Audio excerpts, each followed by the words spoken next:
dipersembahkan oleh Ya, alhamdulillahirrahmanirrahim. Kembali lagi di Asmaul Husna. Insya Allah berkah. Berkah. Ngomong-ngomong kematian nih, Masya Allah. Siapa sih yang siap dengan kematian? Pasti takut ya, Bia. Nah, ini pemirsa di rumah juga mungkin nanya, Bunda juga sama. Apa yang harus kita persiapkan untuk menghadapi kematian yang tentunya sangat kita takutkan. Tapi kan mau nggak mau, Bi, kita menghadapi itu. Iya. Gitu. Makanya kata Rasulullah, kafa bil mauti wa iza. Cukup kematian orang lain itu pemirsa jadi nasihat buat kita. Dan ini nasihat yang paling pedes, nasihat yang paling tajam ketika ada orang-orang, terutama orang-orang yang kita cintai mendahului kita. Kita nggak pernah tahu, bisa jadi tadi kita nyolatin jenazah setelah sholat zuhur. Kita nggak pernah tahu, jangan-jangan besok habis zuhur kita yang disolatin orang lain, kan nggak ada yang tahu. Nah, jadi memang masalah kematian ini masalah yang harus dipersiapkan. Kenapa setiap orang semakin berumur penglihatannya dibikin kabur sama Allah? Udah payah baca, udah payah. Ini aja ini masih muda juga, masih muda. Udah minus kan. Iya. Sebagai pengingat sebenarnya ya, bahwa kita menua gitu ya, Bia. Lihat segala sesuatu udah kabur kan. Ya itu juga nasihat bahwa di umur yang semakin menua jangan terlalu fokus lagi dengan dunia. Masya Allah. Mata kepala ketika ditutup dunia menjadi gelap. Maka lihatlah masa depan akhiratmu dengan mata hati. Maka buka mata hatimu. Nah, itulah amalan-amalan. Dan ada satu hadis yang begitu indah dari baginda Rasulullah SAW. Inna mimma yalhaqul mu'min min amalihi wa hasanatihi ba'da mautihi. Jadi ternyata ada 7 sahabat. Sahabat yang akan bakal dampingin kita kalau udah masuk ke alam kubur. Dari mulai sakaratul maut. Satu diantaranya adalah awala dan salihan tarokahu. Masya Allah. Anak yang soleh yang mendoakan kedua orang tuanya. Amin. Mudah-mudahan. Jadi nanti ya. Dede Arkan kalau Bunda Abi udah nggak ada, nanti yang dikirim bukan lagi makanan, bukan lagi minuman. Kan di kuburan udah nggak bisa nerima makanan kan? Dek. Tapi yang ditunggu sama orang tua yang sudah meninggal, Ngirim apa, Nak? doa. Doa. Makanya harus rajin menghafal apa? Al-Quran. Ya, semangat ya. Itu satu diantaranya. Ada lagi au masjidan banahu. Ada masjid lagi dibangun, kita bantu seadanya. Makna hadis ini sebenarnya membangun masjid.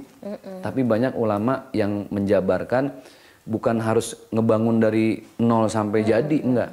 Saya Ustadz pengen bantu masjid, tapi cuma punya duit 200.000 nih. Ya udah, beliin semen sedapatnya, pakai kantong kresek bawa, Pak saya nyumbang semen. Itu udah masuk dalam kategori membangun masjid.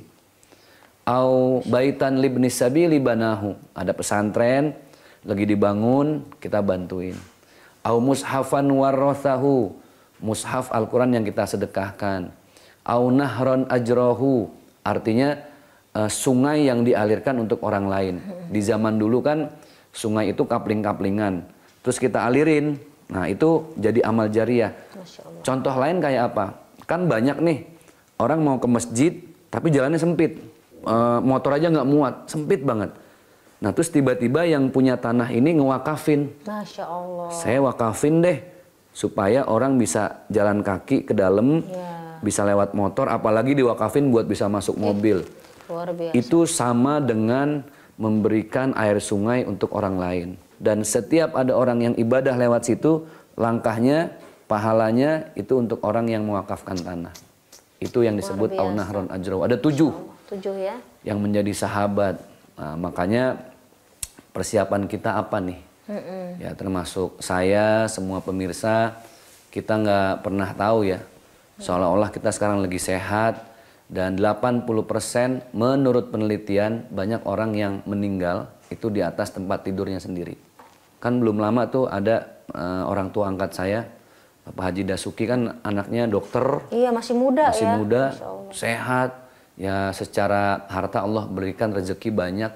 Tapi tiba-tiba lagi tidur. Dokter kalau nggak salah ya. Dokter, tiba-tiba, oh bukan dokter, adiknya yang dokter. Adiknya yang dokter ya. Dia seorang pengusaha, tidur pas dibangunnya udah nggak ada. Dan berapa banyak yang seperti itu. Nah, makanya kenapa dalam agama kita Habis bangun tidur diajarin doa. Alhamdulillahilladzi ahyana ba'dama amatana wa ilaihin nusur. Ya Allah, terima kasih kami sudah dihidupkan kembali setelah kami dimatikan dalam tidur kami. Makanya sebenarnya orang tidur itu separuh nyawanya lagi digenggam tuh sama Allah. Kalau Allah kasih kesempatan hidup, dia hidup lagi. Tapi kalau Allah terus ambil, selesai. Kenapa manusia nggak boleh sombong? Karena ternyata Allah itu Al-Mumid, yang maha mengambil nyawa, mematikan setiap kita. Kul innal mautal ladzi tafirruna minhu fa innahu mulaqikum. Muhammad katakan, kematian yang siapapun lari darinya, kematian itu pasti akan menghampirimu dimanapun kamu berada. Masya Allah, gitu. Ini bahasannya keren banget, jadi bikin Bunda takut ya sama Allah tentunya. Bahwa kematian itu pasti akan datang. Betul. Nah Abi, kita istirahat dulu, kita persiapkan sahur kita dulu. Oke. Jadi lemes kalau ngomongin kematian, Bi. Harus semangat. Ya Allah. Mudah-mudahan semangat mempersiapkan bekal. Mudah-mudahan pemirsa di rumah bersama Bunda dan semua kita yang hadir di sini sedang mempersiapkan proses kepulangan yang husnul khotimah. Amin. Ya pemirsa, jangan kemana-mana. Kita akan kembali di Asmaul Husna. Insya Allah berkah.